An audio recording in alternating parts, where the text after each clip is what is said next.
ముందుగా వేదిక టీవీ ప్రేక్షకులకు స్వాగతం. వేదిక టీవీ చేపడుతున్న సర్వేలో భాగంగా ఈరోజు సూర్యాపేట జిల్లాకి రావడం జరిగింది. మరి సూర్యాపేటలో ఉన్నటువంటి ప్రజలు రేవంత్ రెడ్డి గారి గురించి అలాగే వారి పాలనపై వారి అభిప్రాయం తెలుసుకునే ప్రయత్నం చేద్దాం. నా పేరు నందిపాటి మనోహర్, కేవీపీఎస్ రాష్ట్ర ఉపాధ్యక్షులు. తెలంగాణలో పరిపాలన చేసినటువంటి రేవంత్ రెడ్డి పరిపాలన సంవత్సరం పూర్తయింది. వారు ఇచ్చినటువంటి ఏదైతే 6 గ్యారంటీ పథకాలు ఉన్నాయో వాటిని అమలు చేసే దానికోసం అమలుకు నోచుకోవడం లేదు. తాత్కాలికంగా కొన్నింటి మాత్రమే అమలు చేశారు. ఉచిత బస్సు సౌకర్యాన్ని, అట్లాగే కొన్ని పథకాలు మాత్రం చేశారు. నిరుద్యోగులకు సంబంధించింది కానీ, అట్లాగే మహిళలకు సంబంధించినటువంటి 2,500 రూపాయలు కానీ ఇవన్నీ కూడా ఎక్కడ కూడా అమలు చేయలేదు. అట్లాగే దళితులకు సంబంధించింది కూడా 12 లక్షల రూపాయలు ఇస్తామని చెప్పేసి అభయాస్తం కింద ఇస్తామని చెప్పిన పరిస్థితి ఉంది.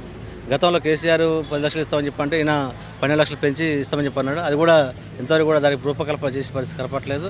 కానీ ఒక పక్క ఈరోజు రాష్ట్రంలో పరిపాలన ఈ రకంగా ఉంటే మరి ఈరోజు జిఎస్టీ రూపంలో, పన్నుల రూపంలో దేశంలోనే ఎక్కువగా 88% ఈ దేశం మొత్తం పన్నులు కట్టినటువంటి రాష్ట్రంగా మన రాష్ట్రం ఉంది. కానీ ఈ రాష్ట్రానికి మాత్రం ఒక్క రూపాయి కూడా కేంద్రం నుంచి కూడా రాలేదు. మరి అక్కడ ఆ రకంగా వాళ్ళు వివక్ష చూపిస్తున్నారు. ఇక్కడ మాత్రం రేవంత్ రెడ్డి కూడా ఈ ప్రజలకు కూడా సౌకర్యాలు ఇచ్చే దాంట్లో వెనకబడి ఉన్నాడు. గతంలో ఉన్న కేసీఆర్ చూస్తే ఆయన మరి కొన్ని పథకాలు చేసినప్పటికీ అది మళ్ళీ అదే దారిలోకి ఈరోజు రేవంత్ రెడ్డి పరిపాలన కూడా కొనసాగుతుంది. ఇది ప్రజల్ని వంచడం, మోసం చేయడం తప్ప ఈరోజు ప్రజలకు మాత్రం ఎలాంటి కూడా సౌకర్యాలు రావడం పరిస్థితి. మరి గతంలో కేసీఆర్ గారి పాలనపై మీ అభిప్రాయం ఏంటి సార్?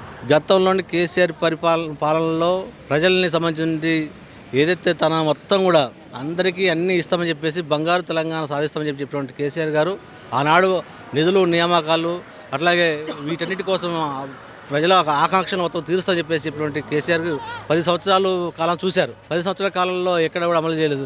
ఈరోజు మిగులు బడ్జెట్గా ఉన్నటువంటి తెలంగాణని బడ్జెట్గా అప్పుల తెలంగాణ తీసుకొచ్చిన పరిస్థితి కనబడుతుంది. దానికి నిరాశ చెందినటువంటి ప్రజలే సరైన బుద్ధి చెప్పిన పరిస్థితి కనబడుతుంది. మీ పేరు సార్? రమేష్. ఏం చేస్తుంటారు sir? IT employee. Revanth Reddy గారి పాలనపై మీ అభిప్రాయం ఏంటి సార్? ప్రస్తుతానికైతే ప్రభుత్వం సజావుగానే సాగుతుంది. ఎటువంటి హెచ్చు తగ్గులు లేకుండా ప్రస్తుతానికైతే మంచిగానే నడుస్తుంది. ఇంకా ముందు చూడాలి. కేసీఆర్ ఉన్నప్పుడు ఉరుకుల పరుగుల జీవితం ఉండే, ప్రభుత్వం ఇప్పుడు ప్రధాన నిదానంగా సాగుతుంది. అంటే గతంలో కేసీఆర్ గారి పాలనపై మీ అభిప్రాయం ఏంటి సార్? అప్పులు చేసి ఇంప్రూవ్మెంట్ చూపించిండు. ఈయన అప్పులు చేయకుండా ఇంప్రూవ్మెంట్ చూపించడానికి ట్రై చేస్తున్నాడు అంతే. మీ పేరు సార్? రాజేష్ మహాదేవ్. ఏం చేస్తుంటారు sir? IT employee. Revanth Reddy గారి పాలనపై మీ అభిప్రాయం ఏంటి సార్? యాక్చువల్లీ చూడడానికి అయితే పెద్ద చేంజెస్ ఏం లేవు. బట్ కంపారిటివ్లీ ఫ్రీబీస్ కొంచెం తగ్గిస్తే బాగుంటుంది అనేది నా ఆలోచన.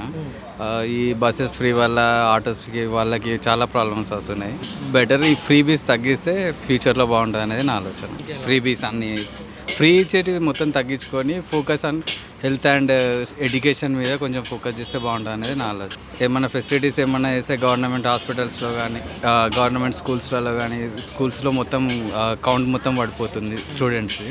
సో ఫోకస్ ఆన్ దెమ్ అనేది నా ఆలోచన అంతే. Instead of spending more the amount on other things, so it's better to spend more amount on health and right. So మరి గతంలో కేసీఆర్ గారి పాలనపై మీ అభిప్రాయం ఏంటి సార్? అది తెలంగాణ వచ్చిన ఫార్మేషన్ టైంలో నుండి వాళ్ళది కొంచెం అగ్రెసివ్నెస్ బాగుంది కాబట్టి సో 2 times విన్ అయ్యిండు. సో ఈసారి కొంచెం అంత లేదు. సెకండ్ టైం అంత డెవలప్మెంట్ అనేది కనిపించలేదు కాబట్టి ఈసారి ఓడిపోయింది అనేది నా ఆలోచన. నమస్తే సార్. నమస్తే. మీ పేరు సార్? నరసింహరావు యాదవ్. ఏం చేస్తుంటారు sir? Real estate. Revanth Reddy గారి పాలనపై మీ అభిప్రాయం ఏంటి సార్? పర్లేదు, లిమిట్. మరి గతంలో కేసీఆర్ గారి పాలనపై మీ అభిప్రాయం ఏంటి సార్? 75% పర్లేదు. ఒక 2-3 విషయాలు దళిత ఇట్లాంటి బంధువులు తప్ప మిగతా వాళ్ళకైతే రైతులకైతే సుభిక్షంగానే ఉంది.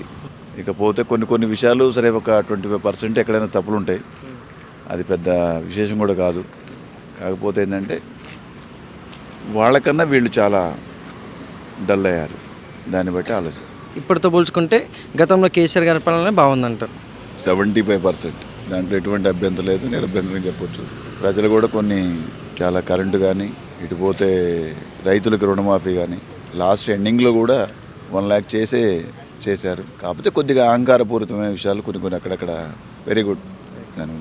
నేనైతే పార్టీ అది కాకపోయినా మేము హిందుత్వవాదులు కానీ పర్లేదు చేయగలిగారు. వాళ్ళ మీద కొద్దిగా అన్బెనిఫిట్. అదిగా ఆధునిక కాలంలో కూడా ఇంకా అట్లా మోసపోవడం అనేది ప్రజల దౌర్భాగ్యం అనుకోవడం. నమస్తే సార్. నమస్తే అండి. మీ పేరు సార్? చిరంజీవి, ఏం చేస్తుంటారు సార్? రియల్ ఎస్టేట్ చేస్తుంటారు. రేవంత్ రెడ్డి గారి పాలనపై మీ అభిప్రాయం ఏంటి సార్? రేవంత్ రెడ్డి గారి పాలన అంత ఆశాజనకంగా ఏమీ లేదు. ఆ, ప్రజల్లో చాలా అసంతృప్తి ఉంది. అసంతృప్తి చాలా వ్యక్తం చేస్తున్నారు అందరూ. మన గతంలో కేసీఆర్ గారి పాలనపై మీ అభిప్రాయం ఏంటి సార్? ఓకే, బాగానే ఉంది. అంతకుముందు కేసీఆర్ గారి పాలన, కాకపోతే కొంచెం అహంకారపూరితంగా కొన్ని నిర్ణయాల వల్ల ఆయన ఈ స్థాయికి వచ్చింది.